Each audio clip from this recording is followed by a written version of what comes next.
یاد دی راځي رسا زما د زړه د وره پورې یاد دی راځي یاد دی راځي رسا زما د زړه د وره پورې په ماش په ویښه تېروي د روم سهاره پورې هغه په ژوند د ژوندانه د نرخه نشي وتی چې خپلې خپې څو غځوي د خپل څادره پورې او حاجي صاحب لاړو د کعبې پورې خو ورسېدو حاجي صاحب لاړو د کعبې پورې خو ورسېدو خو چم کې وخت نه و هغسې د نهاره پورې په هغه وخت کې مې هم قام له خیراتونه غوښته چې په کوم وخت دنیا ختلې وه د نوره پورې ډېر ښه دا شعر بیا ووایه په هغه وخت کې مې هم قام له خیراتونه غوښته چې په کوم وخت دنیا ختلې وه د نوره پورې او د یو شعر بخښنه چې هغه واده شوه زه یې هېر کړم زه ښه وشوې هغه واده شوه زه یې هېر کړم زه ښه وشوې خو بس زما غوندې زړه نه و په کاپره پورې دا شعر هم ما ته ډالې تاسې ډالۍ چې هغه واده شوه زه یې هېر کړم زه ښه وشوې خو بس زما غوندې زړه نه و په کاپره پورې او عابد ملنګ پکې د قام ټول کنایات راغستي زما غزل لا محدود نه دی د ګودره پورې دلته ایمان دلته ضمیر خرڅیږي دلته د هر یو خوب تعبیر خرڅیږي زما د ښار د عجیبه کاروبار دلته غریب دلته امیر خرڅیږي دلته د بام په سر ولاړ سړی غل دلته د پوخ شعور تعمیر خرڅیږي دلته له چا نه د انصاف تمکړې دلته منصف دلته وزیر خرڅیږي دلته په چا کې انسانیت نشته دی دلته جړا خرڅیږي ویر خرڅیږي دلته د مینې مسلک نه مني څوک دلته مرید خرڅیږي پیر خرڅیږي او عابد ملنګ په داسې ښار کې اوسي چې د هر چا پکې تقدیر خرڅیږي یم غدار نوکری نه کومه زه د سرکار نوکری نه کومه یم غدار نوکری نه کومه زه د سرکار نوکری نه کومه چې زما سوچ پکې کېدی وي چې زما سوچ پکې کېدی وي والله د پلار نوکری نه کومه رزق به خدای را کوي غم مه کوه رزق به خدای را کوي غم مه کوه زه د روزګار نوکری نه کومه د دې ریاست بیانیه خطا ده د دې ریاست بیانیه خطا ده د ټوپک مار نوکری نه کومه په یارانه کې تکلف لکمې په یارانه کې تکلف لکمې زمې د یار نوکری نه کومه له پېښوره نیخ کابل ته ځمه له پېښوره نیخ کابل ته ځمه د تور خامار نوکری نه کومه افغانستا نوکری سر په سترګو افغانستا نوکری سر په سترګو او د اغیار نوکری نه کومه السلام علیکم مینوالو ستاسو ادبي ورور سید سالار یم په دغه تمه په دغه هیله چې ټول به روغ جوړ او د صحت په جامه وای قدرمنو سالار ټي وي همیشه دپاره دغه هڅه کړې ده چې داسې هغه شاعرانو پسې ګرځم کم چې د سکرین په شا دي د سوشل میډیا په شا دي او تاسو ته په دغه شیشه رامخې کوم هم په دغه لړ کې نن دیر میدان کلي ته راغلیو چېرته چې زمونږ یو داسې مستند شخصیت سره نن د سالار ټي وي دا نننۍ مرکه را جوړه شوې ده کم چې د پښتو دپاره ډېرې زیاتې هلې ځلې کړي دي د پښتو بنجاري دي ښاغلي عابد ملنګ صاحب سره نن زمونږ د سالار ټي وي د نننۍ مرکه را جوړه شوې ده راځئ ملګرو چې عابد ملنګ صاحب ته په سالار ټي وي کې ډېره زیاته مینه او هرکلي وي عابد ملنګ صاحب سلامونه مې واخلي وعلیکم السلام ډېره زیاته مننه سالار صاحب ستاسو د ستړو د زیار او د هڅو چې د پښتو دپاره یې کوئ او الله دې ستاسو په شان ډېر خلک په پېښور او په دغه علاقو په دې زموږ په پښتونخوا کې را پیدا کړي چې د پښتو دپاره کوششونه وکړي هڅې وکړي او د پښتو پرمختګ وکړي ډېره مننه ډېره زیاته مننه عابد ملنګ صاحب ما خو چې کله نه ستاسو شعر واورېدو زه بالکل ستاسو ډېر د لیدلو ارماني وم چې ردي سره زما یو ملاقات را جوړ شي او زیاتره ملګري خو به تاسو پیژني خو بیا هم د سالار ټي وي په شیشه خپله داسې لنډه شان پیژنګلو وکړي زما نوم عابد دی ملنګ مې تخلص دی مطلب د ادب په دنیا کې مې خلک د عابد ملنګ په نوم باندې پیژني د ماسټر سټوډنټ یم او د دیر میدان اوسیدونکی یم د کوز دیر میدان او دا راته هم زیاته کې چې د شاعرۍ طرف ته څنګه راغی او آیا کتاب مو چاپ شته او که نه کتاب خو کمپوز شوی دی خو لا چاپ شوی نه دی ځکه چې د استادانو د وینا مطابق مطلب د وخت سره په شاعرۍ کې پختګي راځي د دې وجې نه مې کتاب ته لږ غونتی انتظار دی صحیح عابد ملنګ صاحب زه خو وایم خبرې به هم کوو ګپ شپ به هم لګو خو زه یم چې په د پروګرام په سټارټ کې زموږ مینهوالو ته داسې څه قسمه غزل ډالۍ کې چې خوند ترې واخلو. ولې نه نوي شعرونه دي چې غزل دی چې د دنیا قامونه ژوند کوي مریخ کې د دنیا قامونه ژوند کوي مریخ کې پښتانه اوس هم شکمن دي خپل تاریخ کې په والله که خوشحال خان پسې راپاسي په والله که خوشحال خان پسې راپاسي په والله که دا بې حسه قام مې ویښ کي او بس هغو ته زنده‌باد زنده‌باد وایي بس هغو ته زنده‌باد زنده‌باد وایي چا چې وټوم بل د جنګ او جبر سیخ کې او ناکړدو دې د نامې خوندونه بوتله ناکړدو دې د نامې خوندونه بوتلو اورېدو سره د خولې خوند رالی دریښ کي او د ګفتار په چغو نه کېږي ملنګه د ګفتار په چغو نه کېږي ملنګه د کردار په عقیده دې ځان راسیخ کي. ډېر ښه. عابد ملنګ صاحب دا راته هم زیاته کې چې ستاسو دا کم تخلص دی ملنګ د دې په شا څه راز دی؟ بس داسې دا چې زمونږ والد صاحب و هغه به هم ماته دا ملنګ ډېر زیات وایو وایي دا زوی مې پکې ملنګ دی نو بس د هغې نه بیا داسې و چې دا ما تخلص کېښودو ځان له او ملنګ مطلب ما به لیکل ډېر نوښتي نه کول خو بیا کوم شاعران ملګري چې وو خاص کر زمونږ په هغه وخت کې استاد دلاور منصور صاحب رشید افغان صاحب نو دوی د مخې بیا ما نه شو ویلی ما چې زه خلک به څه وایي چې دا څه وایي خو بیا دا و چې مطلب هغو زه ډېر زیات اپریشیټ کړم چې ستاسو دا لیکل برابر دي د هغو د مخې چې کله ما خپل کلامونه واورول. دا راته هم زیاته کې چې زیاتره کار مو په کم صنف ډېر کړی دی غزل لیکې که نظم وغیره؟ اصل کې خو زیات کار چې کم دی نو په غزل مې کړی دی مطلب دا مې خوښ صنف دی او د دې نه علاوه نظم هم لیکم آزاد نظم هم لیکم نو بس دغه زما غزل مې لکه خوښ صنف دی. صحیح. عابد ملنګ صاحب زما کوشش هم دا وي چې یاره زمونږ بهر ملک کې کم مسافر ملګري دي هغوی د زړه دپاره زه ګرځم اکثر ملګرو پسې نو داسې کم قسمه کلام کم لیکلي نو مسافرو ته یې ډالۍ کړي؟ نو داسې ده چې مسافرو ته به یو څو شعرونه ډالۍ کړمه چې د محبت د احساساتو قتل عام کیږي زما په ښار کې نفرتونه سریعام کیږي دلته مولا او ساقي په یو دوه کې حیران پاتې شي رنگ رنگ سوالونه په منبر کیږي په جام کیږي او د دغه چم په یوسف مخو باندې مه تېروځه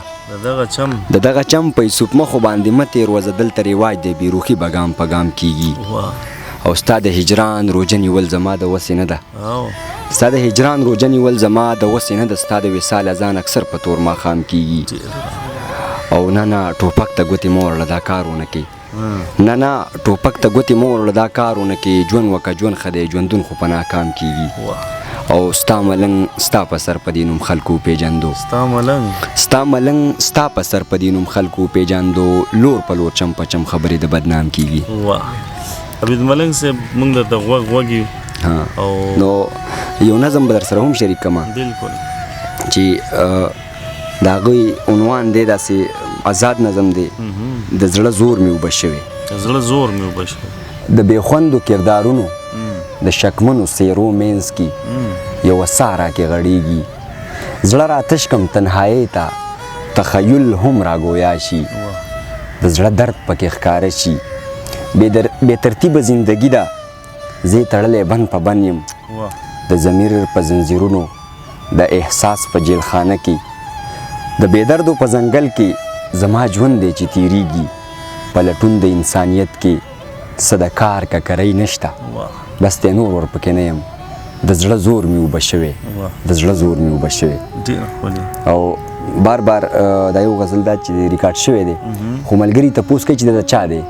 نو دا شاعر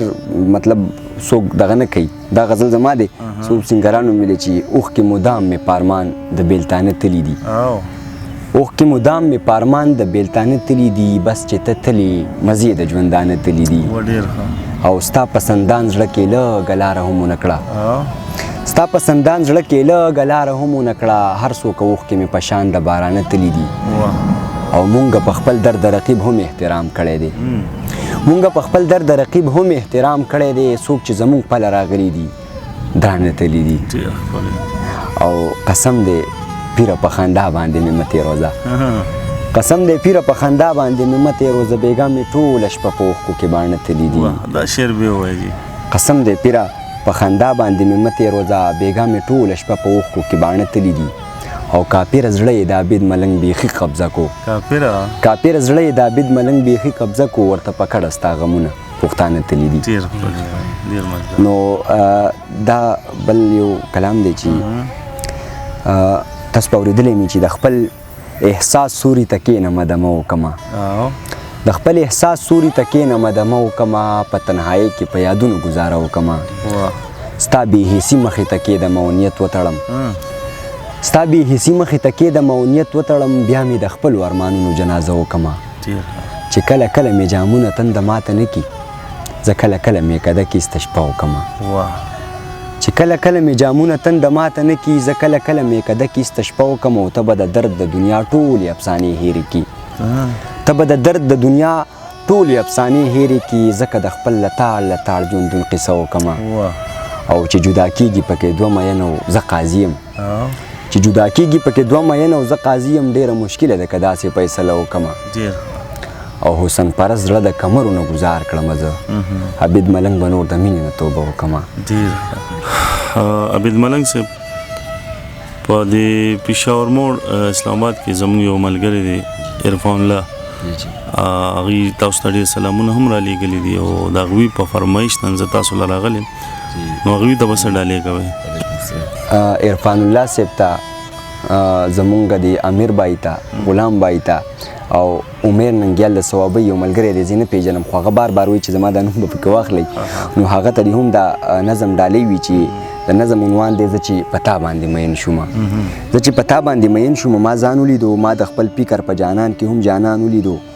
ما پکې یاد ولیدو ما پکې ارمان ولیدو ما پکې درد ولیدو ما پکې درمان ولیدو د خپلو سترګو نه د اوښکو مې باران ولیدو ما پکې خپل تار تار ریښې ریښې ګریوان ولیدو بس لنډه دا چې زه د عمر ارمانجن شوم او زه چې په تا باندې مین شوم په تا مین شوم د سرود په معنه ورسېدم زه د قلهو او د درود په معنه ورسېدم د ابراهیم او د نمرود په معنه ورسېدم د هر زیان او د هر سود په معنه ورسېدم زه د بېخود او د خود په معنه ورسېدم د مشتري او تعرض په معنه ورسېدم ښه د وختونو په لمبو کې لوغړن شوم او زه چې په تا باندې مین شوم زه چې په تا باندې مین شوم بدنام شوم د ژوند په هره فلسفه کې زه ناکام شوم بیا په تبلیغ کې لاړم بیا پکې امام شوم دا پکې هم وشو چې زه پکې د قام شوم چې زه د قام شوم نو ښه پکې تمام شوم تر دې چې زه پکې په دار هم سرعام شوم جانانه ځکه دې په هر کردار شکمن شوم او زه چې په تا باندې مین شوم زه چې په تا باندې مین شوم شاعر شوم زه د هر دهر د مین سره په ویر شوم د ډېرو خلکو په ذهنونو کې کافر شوم دا پکې هم وشو د ډېرو خلکو پیر شوم بیا د غمونو په زغملو کې ماهر شوم بس لنډه دا چې زه د قام د خوب تعبیر شوم حساس د زمانې په غم غمجن شوم او زه چې په تا باندې مین شوم زه چې په تا باندې مین شوم پنکار شوم د خپل احساس په زولنو کې راحصار شوم بېسیاره خور شوم بېسیاره ځکه خوار شوم د خپل ژوندي ضمیر د هر خوا ذمهوار شوم قرار چې نه شوم د هر سنه قلار شوم زه چې په تا باندې مین شوم پنکار شوم د خپل احساس په زولنو کې راحصار شوم بېسیاره خور شوم بېسیاره ځکه خوار شوم د خپل ژوندي احساس د هر خوا ذمهوار شوم قرار چې نه شوم نو د هر سنه قلار شوم د ژوند په هر پړاو د لویو ستونزو ښکار شوم ځکه ملنګ شوم خو ښه پکې شتمن شوم او زه چې په تا باندې مین شوم عابد ملنګ صاحب دا راته هم زیاته کې چېرې تاسو کله شاعري شروع کړه نو باقاعده زده کړه مو د چا نه کړې یا که زه داسې ویم چې ستاسو څوک استاد هم شته که نه بالکل داسې ده چې مطلب شعر خو ما په خپله لیکلی دی لفظونه مو خپل دي خو بیا دې له اصلاح زمونږ استاد دلاور منصور صاحب چې د میدان اوس د هغه خپل ډېر نوم دی ماشاءالله او ډېر غټ ښه شاعر دی زمونږ استاد دی نو هغه زما استاد و زما اصلاح به یې کوله اوله کې دا راته ووایه چې داسې کم قسمه کلام چې هغه ستاسو ذاتي طور ډېر زیات خوښ وي او ډېر پرې مینې هغه غزل را سره شامل کړئ صحیح دی جي هغه دی چې داسې دی ما مختي لیکلی او په یو ځای کې مشاعره کې مونږ ویل دی داسې دی چې د کار خبرې نه کېدي د یار خبرې نه وي د کار خبرې نه کېدې د یار خبرې نه وي او قسم دی په دې ښار کې د خمار خبرې نه وي د پند د روایاتو جنازه بې وخته لاړه د پند د روایاتو جنازه بې وخته لاړه دې ښار کې مې د فکر د معیار خبرې نه وي ملاله وه منصوره مو خو وخت عجیبه و ملاله و منصوره مو خو وخت عجیبه و د ننګ ټپه چا ونه کړه د دار خبرې نه وي او د کلي دود د ستوري د ارمان ډیوه پوکله د کلي دود د ستوري د ارمان ډیوه پوکله د مستې لیونۍ چې د سینګار خبرې نه وي د کلي دود د ستوري د ارمان ډیوه پوکله د مستې لیونۍ چې د سینګار خبرې نه وي د جبر په ولقه کې ولسي فکر بندي و د جبر په ولقه کې ولسي فکر بندي و د نوي ژوند نقشه کې د پنکار خبرې نه وي او عابد ملنګ خپل مات کچکول په غاړه کو روان شو د مینې په ګودر د یک هزار خبرې نه وي او یو څو نوي شعرونه دي چې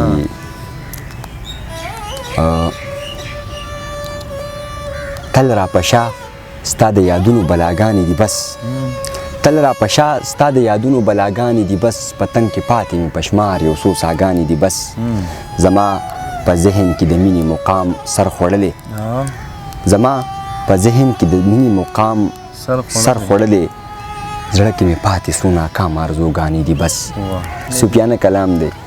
نو هغه به هم داسې ته چې په یاد کې سکون دی چې په یاد کې سکون دی هغه ذات کن په یکون دی چې کمزور نفس راګیر دی د شیطان په کې لمسون دی بس چې ته پې راضي کېږي د هغې سجدې لټون دی د امیر باید ډالۍ چې بس چې ته پې راضي کېږي د هغې سجدې لټون دی د ګناه بوج مې په سر دی ځکه سر مې په زنګون دی بس هغه ته مجنون وایم چې په تا باندې مجنون دی ستا رحیم ښکلې نامه د ستا کریم نوم څومره دروند دی ستا په مینه کې وفا ده ستا په عشق کې جنون دی ستا ملنګ که ګناهګار دی خو مین ستا په قانون دی او بل ته بلوم چې دلته ایمان دلته ضمیر خرڅیږي دلته د هر یو خوب تعبیر خرڅیږي زما د ښار د عجیبه کاروبار دلته غریب دلته امیر خرڅیږي دلته د بام په سر ولاړ سړی غل دلته د پوخ شعور تعمیر خرڅیږي دلته له چا نه د انصاف تمکړې دلته منصف دلته وزیر خرڅیږي دلته په چا کې انسانیت نشته دی دلته جړا خرڅیږي ویر خرڅیږي دلته د مینې مسلک نه مني څوک دلته مرید خرڅیږي پیر خرڅیږي او عابد ملنګ په داسې ښار کې اوسي چې د هر چا پکې تقدیر خرڅیږي به یو کلام دی ملګري بال ورته معاش کوي بالکل هغه هم شامل چې یاد دې راځي رسا زما د زړه د وره پورې یاد دې راځي رسا زما د زړه د وره پورې په ماش په ویښه تېروي د روم سهاره پورې هغه په ژوند د ژوندانه د نرخه نشي وتې چې خپلې خپې څوک غځوي د خپل څادره پورې او حاجي صاحب لاړو د کعبې پورې خو ورسېدو حاجي صاحب لاړو د کعبې پورې خو ورسېدو خو چم کې وخت نه و هغسې د نهاره پورې په هغه وخت کې مې هم قام له خیراتونه غوښته چې په کوم وخت دنیا ختلې وه د نوره پورې په هغه وخت کې مې هم قام له خیراتونه غوښته چې په کوم وخت دنیا ختلې وه د نوره پورې او د یو شعر بخښنه چې هغه واده شوه زه یې هېر کړم زه ښه وشوې هغه واده شوه زه یې هېر کړم زه ښه وشوې خو بس زما غوندې زړه نه و په کاپره پورې دا شعر هم ماته ډالۍ تاسې ډالۍ چې هغه واده شوه زه یې هېر کړم زه ښه وشوې خو بس زما غوندې زړه نه و په کاپره پورې او عابد ملنګ پکې د قام ټول کنایات راغستي زما غزل لا محدود نه دی د ګودره پورې وحشت دی مغول خیل دی ناروا هغسې کېږي ظلمونه مې په خاوره برملا هغسې کېږي یو ښار ناپرسان دی چې څه کېږي هغه کېږي زما د هره تل د سر سودا هغسې کېږي او حاجي صاحب ما ته پته د تا شپږ حجونه کړي حاجي صاحب خو دا ستا چم کې جړه هغسې کېږي او بس هغسې د ښکلو په وادو باندې تېروځي بس هغسې د ښکلو په وادو باندې تېروځي د وخت په هر عاشق پورې خندا هغسې کېږي بس دا خبره ټیک ده چې عادته بلا نه وړي زما د دې سینې نه پیر غلا هغسې کېږي او عابد ملنګ دا ستا په اجازه کې اوس هم بند دی الهام ستا د راتلو اشنا په ما هغسې